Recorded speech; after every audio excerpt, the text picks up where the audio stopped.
Hey there, so we're about to wrap up this lesson on strings and their associated friends and features. There's just one more thing that is sometimes used.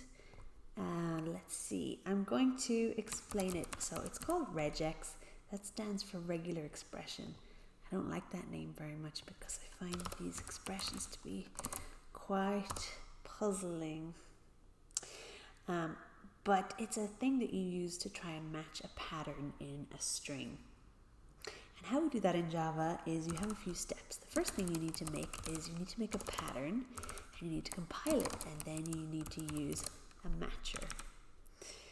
All the details of the syntax of regular expressions is not really a Java thing, but I'm going to put a link in here to a thing that I like. This is a good description, and so there are lots of examples here, but to get to actually understand the notation takes a bit.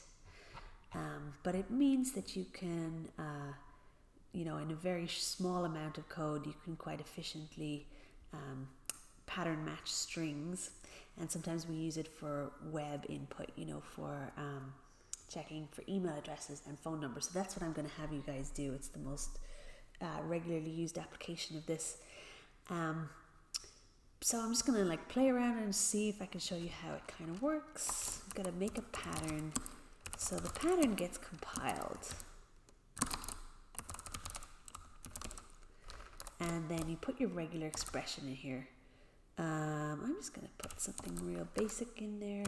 That means it has to have a J.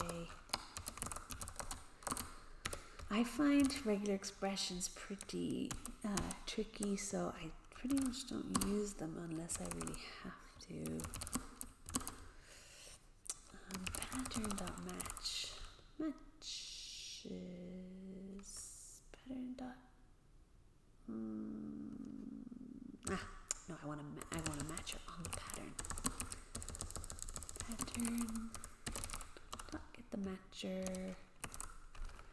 And then this is going to be my input. So I'm just going to put my username in here and see if I can find this. So to do that, I do matcher and find, and it might find more than one depending on what's in the string, but this is a very basic example, so one will do. Okay, so what's this saying is that it found a J. I could be more specific and say that I want the J to be at the beginning.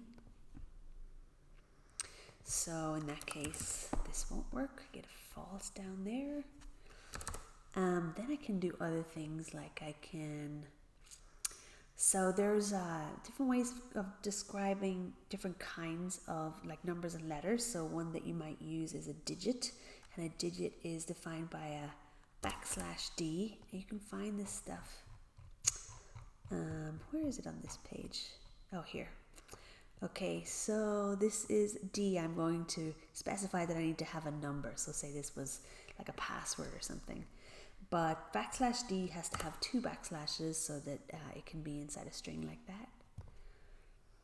Okay, I don't have a number now, but I could put one in.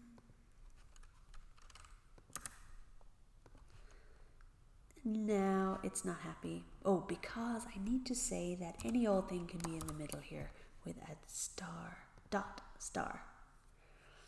Okay, and then say I wanted to insist on the 1 being at the end. I'm just going to run this so that you can see that that's allowed too, because it just requires a digit.